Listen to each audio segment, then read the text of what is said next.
Ketika menjadi seorang wanita, kamu itu bisa melahirkan secara alami, bisa menyusui. Jadi bagaimana membuat mereka mempercayai dirinya? Karena apa? Karena ketika dia mempercayai dirinya bisa melahirkan, bisa menyusui, itu sama dengan kepercayaan kita kepada Allah itu kayak gitu. Jadi Allah itu sudah mempercayakan, menciptakan kamu menjadi seorang wanita yang fitrahnya memang menjaga peradaban bumi ini ya. Kalau kamu nggak percaya itu kamu kayak nggak percaya sama Allah. Rahmatnya Allah itu besar gitu. Allah tuh yang keluarkan bayimu kok. Kamu tuh nggak perlu ngapa-ngapain. Intuisinya udah dicetak kok dalam tubuhmu gitu. Jadi kamu percaya diri itu aja dan jangan gampang menyerah. Ketika melahirkan normal, saya sendiri sebagai seorang bidan, itu tugasnya sebenarnya tidak ngapa-ngapain gitu.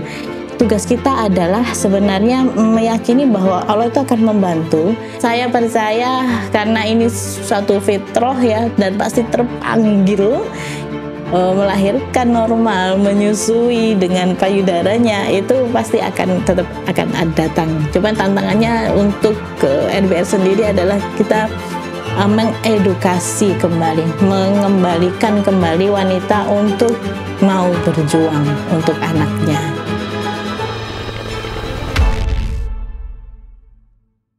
Assalamualaikum warahmatullahi wabarakatuh. Perkenalkan, nama saya Yulis Indriana.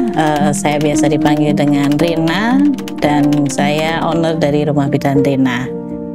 Kenapa saya memilih menjadi seorang bidan? Sebenarnya bukan cita-cita saya.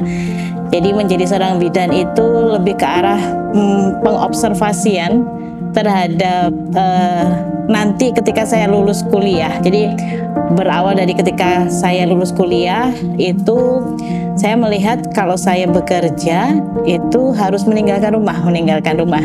Terus kemudian saya waktu itu melihat pekerjaan apa ya yang kira-kira saya tetap bisa di rumah, bisa mengurus anak-anak dan tetap bisa istilahnya membangun peradaban, berkontribusi untuk masyarakat. Kemudian saya akhirnya, karena keluarga saya backgroundnya adalah seorang bidan semua, dari mulai nenek, dari mulai bude, itu keluarga saya adalah bidan, sehingga di situ yang terbesit di pemikiran saya hanya bidan.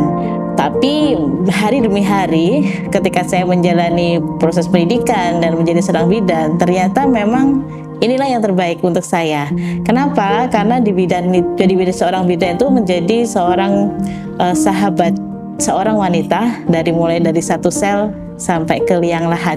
Di situ saya lebih ke dalam lagi seiring dengan waktu berjalan. Ternyata menjadi seorang bidan itu punya peran yang luar biasa nanti di hadapan Allah.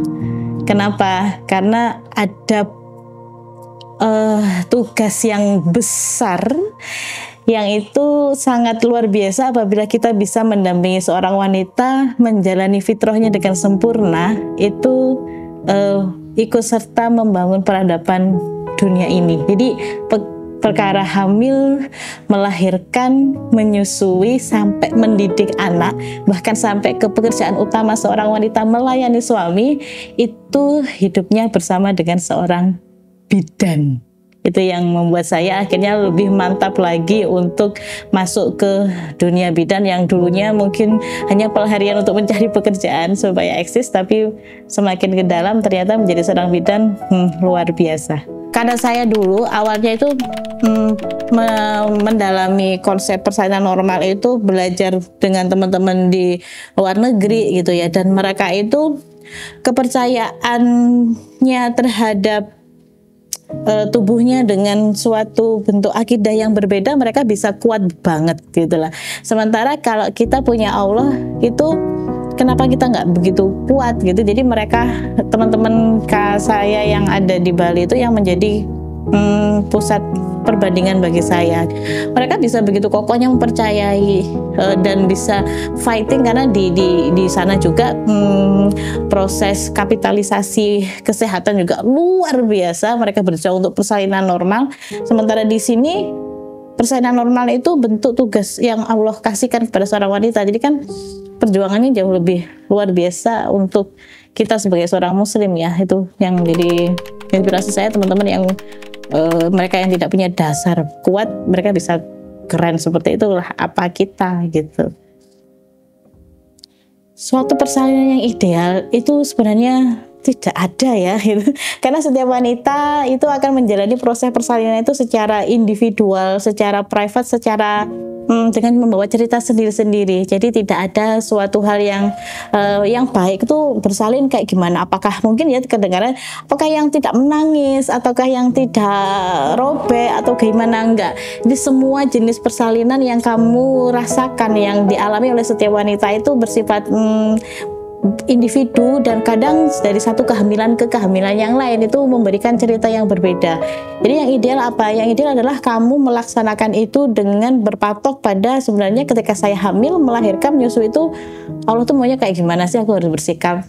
Itu sebenarnya yang ideal gitu. Jadi kamu ketika melaksanakan sebuah fitrah itu kira-kira dinilai berapa sama malaikat yang sudah mencatat. Itu aja sih. Jadi dikembalikan ke semuanya ketika menjalani sebuah proses itu kira-kira sudah dapat nilai berapa di hadapan Allah gitu.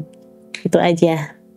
Melahirkan itu bagi saya adalah 90% itu bisa berjalan dengan alami, normal, dan tanpa penyulit apapun. Karena Allah sudah memberikan intuisi ketika tubuh kita itu dikasih amanah itu, maka saya percaya bahwa yaitu Allah itu pasti sudah memberikan jalan dan tidak mungkin menginstal tubuh kita itu keliru, gak bisa melahirkan, gak bisa menyusui gitu. Terus kenapa kemudian sekarang tantangannya kok susah ketika persalinan itu harus berjalan dengan normal gitu ya? Itu biasanya karena kurang ilmu. Jadi yang saya ingin kasih tahu ke teman bahwa karena ini Allah sudah memberikan tubuh itu siap untuk melahirkan seperti itu. Satu, teman-teman harus percaya bahwa Allah itu nggak bakalan keliru. Yang kedua, ya udah kamu cari ilmunya aja gitu. Kayak gini. Jadi nggak ngapa-ngapain sebenarnya pun meskipun tidak berilmu juga. Tapi kamu itu santai aja, tawakal aja sama Allah. Lahir kok. Bahkan nggak ada penolongnya pun ketika semuanya bagus, bayimu keluar sendiri kok. Yang mendorong saya mendirikan Rumah Bidan Rina ini adalah jadi pengalaman saya sendiri untuk membuat suatu bentuk tempat melahirkan yang benar-benar pertama itu menjaga privasi ya kalau saya, karena wanita proses melahirkan dan seterusnya itu perlu tempat yang privasi, di mana saya melihat tempat melahirkan itu di rumah sakit yang kadang tidak tidak terlalu menjaga privasi, dan kita mengembalikan suatu bentuk persalinan itu sebenarnya berjalan dengan alamiah. Makanya di sini Rumah Bidan Rina itu terbentuk untuk memberikan pengetahuan kepada teman-teman bahwa melahirkan itu sebenarnya hal yang biasa, yang normal, dan ketika sekali lagi ketika Allah sudah mengamanahkan janin di rahimmu itu sudah satu template, itu tubuhnya secara intuisi akan berhasil itu. Dan Rumah Bidan Rina mengakomodir, memberikan pelayanan, memberikan fasilitas ya untuk kamu berjuang untuk melaksanakan fitrah itu. Jadi kenapa sih Rumah Bidan Rina itu unik ya, misalnya kayak gitu. Jadi kita itu berangkatnya karena kita percaya dengan kemampuan wanita untuk melahirkan secara alami, sehingga kita berupaya bagaimana mengoptimalkan perempuan itu ketika melahirkan bukan hanya dilihat sebagai objek medis, tetapi dia dilihatnya sebagai suatu hal yang holistik. Jadi pendekatannya adalah melalui spiritual dia yang mungkin harus dikuatkan, fisiknya yang harus dikuatkan, terus kemudian pendekatan-pendekatan lain, misalnya teman-teman yang bikin mitos misalnya, oh ini panggulnya sempit, terus kemudian dia tidak bisa lahiran normal. Nah kalau di kami itu pendekatannya bukan dilihat dari sempitnya, tetapi bagaimana ketika panggulmu kecil itu yang keluar atau bayinya itu bisa keluar ya harus dengan bayinya juga dikecilkan, sehingga pada saat kita pemeriksaan kehamilan itu ibunya benar-benar bagaimana dia harus dijaga atau punya aware terhadap dirinya sendiri, bahwa dia tahu bahwa bayiku yang harus keluar adalah kecil, sehingga dia dikasihkan exercise atau dikasihkan berapa tool pemberdayaan diri yang biasanya kita pakai to-do list, dan masing-masing individu itu berbeda untuk dia itu bisa lahiran kayak gitu. Jadi kita ngelihatnya ketika ibu hamil itu bukan hanya sekedar oh ini objek medis yang A tambah A adalah teorinya seperti ini sama dengan B. Itu nggak seperti itu kalau di rumah bidan Rina, tapi dilihat benar-benar apakah hal-hal yang harus dia kuatkan, karena ketika melahirkan tuh memang sebenarnya nggak bisa hanya dilihat dari satu aspek, tapi ibu itu dilihat secara utuh dan keseluruhan. Jadi pendekatannya ketika misalnya ibunya ini persalinannya macet gitu ya, kadang persalinannya macet. Nah, bagaimana kita membantu ibu hamil dengan persalinan macet itu tidak melulu harus dengan intervensi medis, tapi mungkin dicek dia punya sumbatan energi kalau kita ngomongnya ya, atau dia lagi ada down yang belum dia keluarkan atau masih menjadi penghambat dia ketika lahiran, misalnya lagi tengkar sama suami, maka ketika lahiran itu ternyata berpengaruh kepada prosesnya. Jadi dia harus riliskan. Kalau nggak dengan suami, mungkin yang banyak kasusnya kami terima itu bertengkar dengan ibu atau mertua itu. Jadi ada beberapa kasus kami ketika itu kita bicara dari hati ke hati, kita coba riliskan apa sih Mbak yang buat kamu begitu tegang sehingga tubuhmu nggak bisa membuka untuk proses persalinan. Ternyata dia lagi nggak cocok dengan mertua, atau mertuanya datang memberi support ternyata dia tidak ridho. Nah, itu biasanya kita coba untuk menggali di situ. Jadi pendekatan-pendekatan yang kita lakukan ketika kita mendampingi teman-teman yang hamil ataupun bersalin adalah melakukan hal seperti itu. Atau ketika teman-teman yang hamil tapi mual muntahnya sangat berlebihan, kadang sampai usia 6 bulan tuh masih nggak bisa makan sama sekali, itu biasanya juga kita coba untuk cross check kenapa sih hal ini bisa terjadi gitu. Dan kita pendekatannya pada saat pemeriksaan tanyanya bukan Mbak sudah kasih obat A, B, C, D, F, G, itu enggak seperti itu, tapi ada nggak sih hal-hal yang kira-kira membuat kamu tidak ridho dengan kehamilan ini gitu. Dah kemudian ketika teman-teman itu bercerita, di situ nanti akan bisa merilis sehingga dia lebih bisa accept, dan kehamilannya biasanya mual muntah dan keluhan lainnya bisa untuk dihilangkan atau bahkan dikurangi kayak gitu-gitu. Jadi pendekatan-pendekatan yang berbeda dan unik yang kita lakukan untuk teman-teman yang hamil atau melahirkan itu menjadikan rumah bidan Rina itu menjadi lebih lebih berbeda atau sedikit berbeda dengan teman-teman yang lain gitu.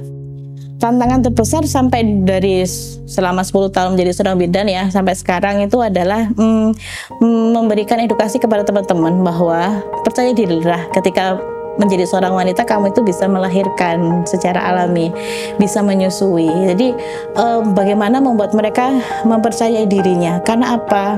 Karena ketika dia mempercayai dirinya bisa melahirkan, bisa menyusui, itu sama dengan kepercayaan kita kepada Allah itu kayak gitu. Jadi Allah tuh sudah mempercayakan, menciptakan kamu menjadi seorang wanita yang fitrahnya memang menjaga peradaban bumi ini ya.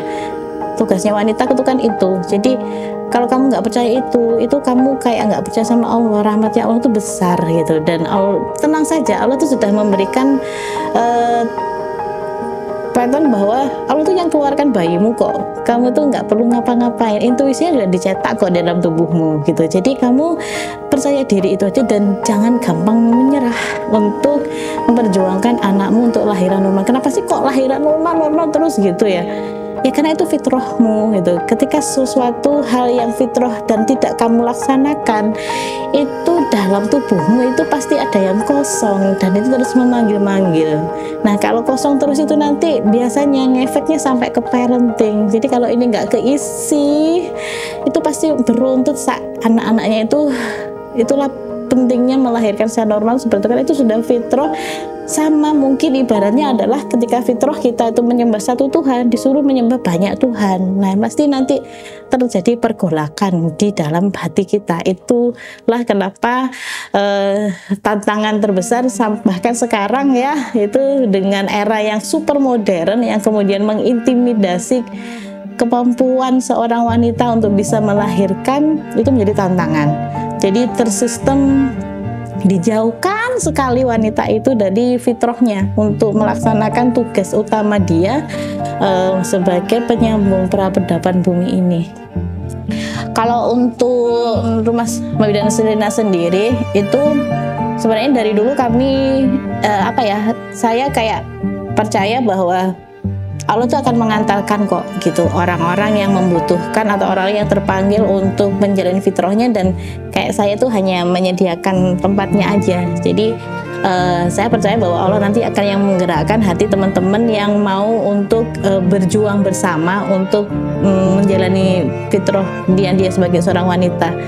Saya percaya bahwa sampai akhir zaman nanti pilihan untuk melahirkan normal itu tetap menjadi panggilan jiwa itu tadi. Terus pasti ada aja orang yang tetap mau memperjuangkan. Tapi senyampang itu ada wanita, saya percaya karena ini suatu fitrah ya, dan pasti terpanggil melahirkan normal, menyusui dengan payudaranya, itu pasti akan tetap akan datang. Cuman tantangannya untuk ke RBR sendiri adalah kita mengedukasi kembali, mengembalikan kembali wanita untuk mau berjuang untuk anaknya gitu.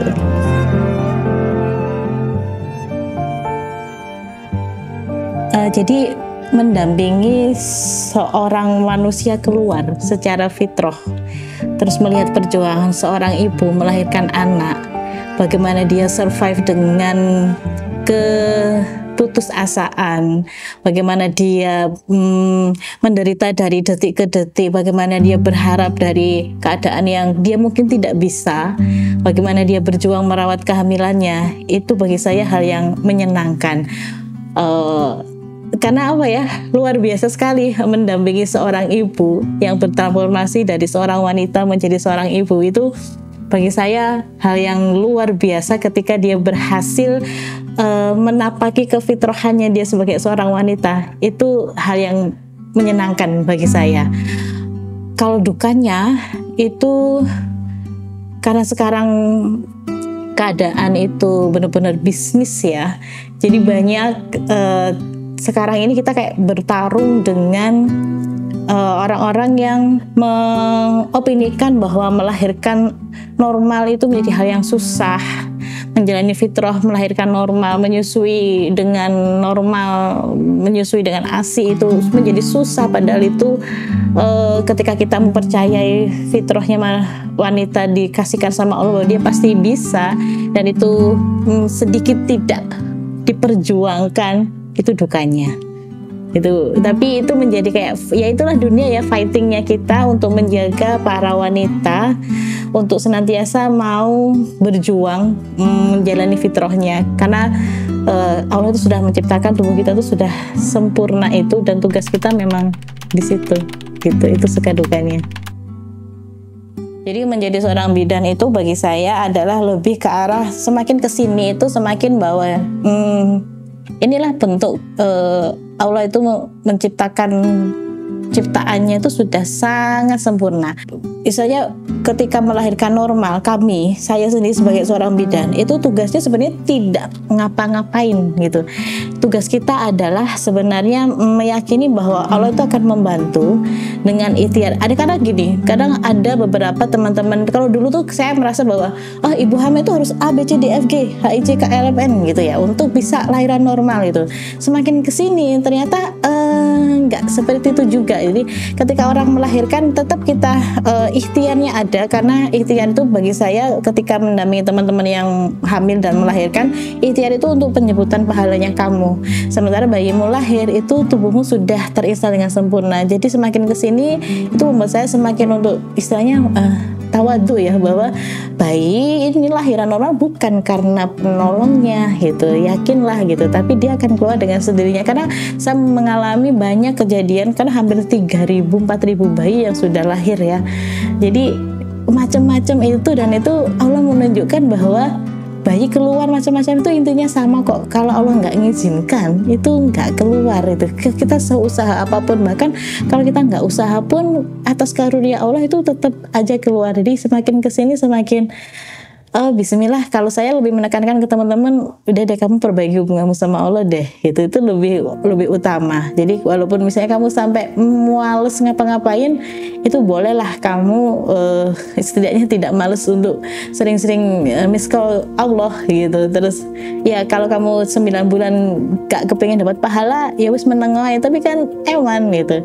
Cuman teman-teman ketika kita senangnya itu ketika kita membersamai seorang wanita yang dia berjuang, itu bukan hanya mengefikkan kehamilannya, bukan hanya mengefikkan menyusuinya, tapi ternyata ketika teman-teman itu berjuang di kehamilannya, itu sampai parentingnya itu yang saya tarik garis merah itu benar-benar terselamatkan. Jadi tidak pasah bongkoan ke sekolah gitu, tapi tetap dia itu tetap akan punya kemauan untuk belajar, kemauan untuk menimba ilmu dan terus, karena terus berubah ya. Jadi kayak gitu. Jadi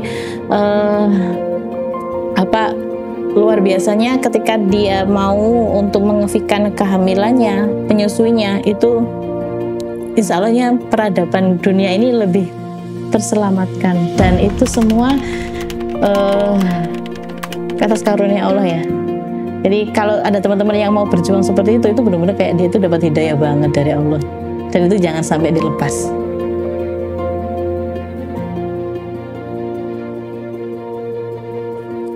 Kami mengupayakan setiap ibu hamil yang periksa ataupun yang melahirkan itu harus didampingi oleh suaminya.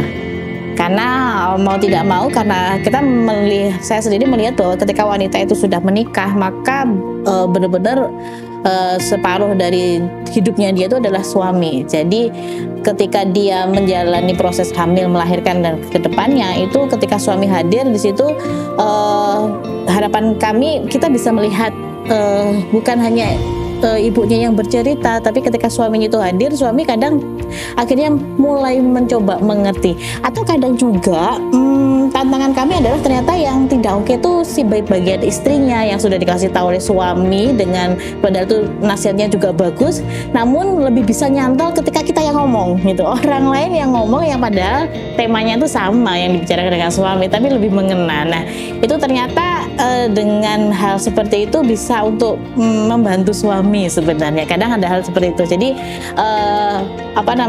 bukan tantangan sih kalau saya melihatnya, memang menghadirkan suami dan istri pada saat menjaga atau pada saat membersamai proses kehamilan itu sangat membantu. Jadi, dan ketika dia ada hal-hal yang tidak diinginkan itu, alhamdulillahnya karena kita juga belajar bagaimana teknik hypnobirthing ya, teknik berkomunikasi yang bagus dengan para klien itu, kebanyakan kalau kami malah lebih terbuka suami istri kepada kami, di mana mereka lebih bisa untuk membicarakan apa yang mereka inginkan. Kadang juga kita biasanya sebelum pemeriksaan itu kadang ada suami juga yang WhatsApp menyampaikan titip nasihat kepada istri, atau ada istri yang juga titip, Bu Bidan nanti tolong dibilangkan nanti suami saya ABC. Jadi kita sebagai kita kira midwife ya, jadi kita benar-benar sebagai pertengahan antara suami dan istri. Itu bidan tuh sebenarnya fungsinya adalah seperti itu. Kalau untuk teman-teman yang kemudian pada saat hamil atau pada saat melahirkan ya tidak didampingi oleh suami, itu memang challenge tersendiri ya. Biasanya kalau kami siapkan mulai dari kehamilannya, di mana kita memang pendekatannya kalau seperti itu kita dekatkan bahwa nanti yang mendampingi, karena kita juga mbak-mbak bidannya ketika mendampingi nanti tidak akan melepaskan kamu sampai kamu lahiran, jadi kita ikutin selama dia proses di sini. Jadi ketika dengan suami kita kuatkan adalah sebenarnya harus mulai untuk melepaskan kemelekatan dengan suaminya itu. Jadi memang nggak bisa sakit, jadi memang harus pelan-pelan gitu. Karena kita juga pernah mendampingi, jadi dia yang bersikukuh banget harus didampingi suaminya. Jadi Allah kan maha pengabul doa ya, Allah beserta prasangka hambanya. Betul-betul ketika dia itu suami masih OTW perjalanan, saya ingat betul ada beberapa kasus, tapi saya ingat yang teman saya yang dari Madiun itu, di sini anak kedua itu sudah pembukaan 8, jadi dia macet karena suaminya masih OTW dari Madiun. Nah begitu suaminya datang, masuk gerbang, lahirlah bayinya, karena memang ibunya itu punya keinginan didampingi suami. Jadi dari cerita itu kami kasih tahu kan ke ibu-ibu gitu, bahwa nanti kamu itu melahirkan itu berdasarkan atas alam bawah sadar kamu maunya kayak gimana, zon kamu, nanti Allah ngabulkannya kayak gimana. Jadi ketika kamu harus berpisah dengan suamimu atau tidak didampingi suamimu, maka kuatkanlah. Kita biasanya bercerita mengenai bagaimana Siti Maryam ketika melahirkan itu kan, tapi keren kan didampingi malaikat. Kalau kamu kan sama kita gitu. Jadi ya nggak apa-apa, sama aja gitu. Dan tidak menjadikan kemelekatanmu itu pada manusia atau siapapun atau suami pun, biar apa? Biar nanti kamu sendiri tuh bisa berdiri di atas kakinya. Karena kami juga bersampaikan bahwa nanti kedepannya itu memang hal itu memang harus dikurangi ya, supaya kamu bisa lebih bernapas lega dan bahagia. Karena kalau terlalu kemelekatan kepada suami atau siapapun juga, itu ekspektasi kita nanti bikin kita kecewa. Biasanya saya bilang seperti itu. Mungkin untuk teman-teman yang mau mempersiapkan persalinan, sebenarnya ini teman-teman dimulai sebenarnya dari teman-teman yang masih belum menikah ya. Itu mulai untuk merawat diri, karena sel telur rahim itu dimulai dari kamu balik ya. Itu juga termasuk saya yang punya anak perempuan, ibu-ibu ya. Jadi kesehatan reproduksi itu juga menjadi tanggung jawab nenek atau kita yang punya anak perempuan, itu yang memang mesti harus dijaga. Jadi kehamilan itu bukan saklek dilihat pada saat hamil gitu ya, tapi pada saat kita benar-benar merawat anak perempuan kita. Terus teman-teman yang mau menikah juga, kalau orang Jawa itu kan ada bibit-bibit bobot gitu ya, itu memang benar-benar dilihat gitu. Jadi bibit-bibit bobot artinya apa? Artinya karena memang sekarang ada juga lifestyle yang tidak mendukung, jadi memang harus punya grid, punya checklist yang harus dilakukan oleh teman. Jadi yang laki-laki juga bisa memilih, yang perempuan juga memantaskan diri. Jadi mulai untuk mempersiapkan kehamilan pada saat kita masih belum menikah. Nah, pada saat kita yang sudah menikah, pesan saya adalah berilmulah, karena hamil, melahirkan, menyusui itu modalnya hanya sabar. Cuman kalau kita bisa sabar itu kalau ada ilmunya. Kalau nggak ada ilmunya kita nggak bisa. Nah, ilmu dapat dari mana? Ilmu adalah mendapatkan dari yang benar-benar ahlinya, bukan dari yang sosial media atau pop up atau lihat podcast yang memang bukan dari yang ahlinya gitu. Terus kemudian kita benar-benar sama mempraktekkan ilmu yang sudah ada. Supaya apa? Supaya benar-benar nanti ketika proses hamil itu, ketika ditanya nanti hisapnya, kamu bisa menjawabnya. Melahirkan juga gitu, karena melahirkan itu dasarnya adalah normal, dan sekarang masih bisa 80-90% normal, berjalan alami. Jadi kalau nanti misalnya sampai terjadi sesuatu, ya is okay, karena memang ada hal-hal yang memang di luar kekuasaan kita. Cuman kalau hal itu terjadi karena kita kurang ilmu, terus kemudian akhirnya kita nggak bisa melakukan hal yang bisa membuat suksesnya hamil dan menyusui, maka itu nanti pertanggungjawabannya berat. Jadi buat teman-teman, berilmulah. Terus kemudian jadi yang awalnya kuliahnya hanya ngurusi akuntansi, kalau sudah mulai menjelang pernikahan, ya belajarlah mengenai bagaimana sih menjadi seorang ibu, bagaimana sih hamil, bagaimana sih tubuhku biar nggak terlalu gede, nggak terlalu berat, nggak terlalu gendut, nanti kan ngefek banget. Kita juga menyadari ya bahwa profesi bidan itu memang sangat menyita waktu, menyita tenaga, menyita energi. Tapi kita memang harus tahu prioritas kita juga sebagai seorang wanita, di mana memprioritaskan hal-hal yang memang Allah ridhokan dulu apa gitu. Jadi ketika prioritas utama melayani suami, melayani keluarga, itu yang menjadi fokus pikiran kita itu dulu. Nanti insya Allah ketika itu tertunaikan, Allah akan bantu mudahkan. Tapi kalau biasanya kita prioritasnya adalah ke klien, atau kita mencoba untuk menomorduakan suami terutama, itu nanti biasanya akan kacau gitu. Seorang bidan itu bagi saya adalah sebuah panggilan jiwa yang mempunyai nantinya di akhirat itu akan mendapatkan pahala yang luar biasa. Itu seorang bidan, karena kita tuh punya peran yang bisa untuk sedikit atau banyak ikut mewarnai bagaimana peradaban di dunia nanti. Bagaimana kita mengawal seorang wanita yang akan berubah dari wanita menjadi status sosialnya menjadi seorang ibu. Itu kita ikut serta bagaimana mempercayai mereka, bagaimana ikut memuliakan mereka, bagaimana menghormati mereka. Dan ketika teman-teman wanita kita yang berproses menjadi seorang ibu, berapapun mereka melahirkan atau dilahirkan kembali menjadi seorang ibu, itu benar-benar menjadi kekuatan di bumi ini. Sehingga teman-teman itu harus benar-benar bisa untuk selalu belajar, karena ilmu kesehatan juga akan selalu berubah. Mau belajar tentang apa saja yang bisa mendukung, dan fokusnya adalah bagaimana teman-teman wanita kita itu kita nanti ketika memudahkan urusan wanita ini dalam hal hamil, melahirkan atau menyusui atau kedepannya, itu kita harapannya juga akan ditolong oleh Allah di akhiratnya nanti. Jadi tugasnya kita adalah memudahkan mereka, tidak membuat mereka trauma dengan prosesnya atau dengan kata-kata kita.